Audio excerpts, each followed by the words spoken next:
প্রিয় ছাত্রছাত্রীরা, আজকে আমি নিয়ে এসেছি Bardhaman university BA second semester ইতিহাস মেজরের SEC পেপারের একটি গুরুত্বপূর্ণ প্রশ্নের উত্তর। প্রশ্নটি হলো, জাদুঘরে কিউরেটরদের ভূমিকা আলোচনা করো।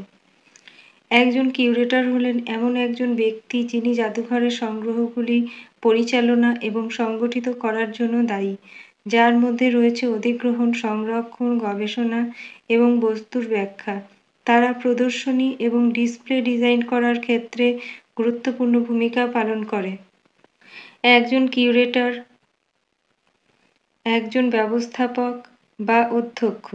কিউরেটর শব্দটি যে কোনো প্রদত্ত বিভাগের প্রধানকে মনোনীত করতে পারে, জাদুঘরে সীমাবদ্ধ নয়।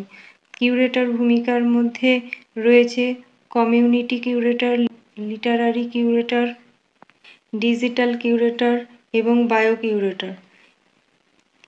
একটি সংগ্রহ কিউরেটর একটি মিউজিয়াম কিউরেটর বা একটি সাংস্কৃতিক ঐতিহ্য প্রতিষ্ঠানের রক্ষক, যেমন গ্যালারি, জাদুঘর, লাইব্রেরি বা আর্কাইভ, হলো একটি বিষয়বস্তু বিশেষজ্ঞ যা একটি প্রতিষ্ঠানের সংগ্রহের সাথে জড়িত এবং ঐতিহ্যের ব্যাখ্যার সাথে জড়িত।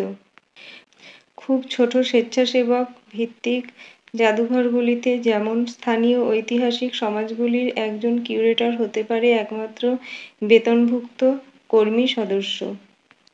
জাদুঘরের কিউরেটরের মৌলিক কাজ হলো জিনিসপত্র সংগ্রহ করা, অর্থাৎ সেগুলিকে তাদের প্রাকৃতিক আবাসস্থল থেকে তাদের প্রেক্ষাপট থেকে সরিয়ে দেওয়া এবং সেগুলিকে সংগ্রহের অংশ করা। জাদুঘরগুলি তাদের সংগ্রহগুলিকে প্রাসঙ্গিক করে না, তাদের অবশ্যই সেগুলিকে পুনর্নির্মাণ করতে হবে।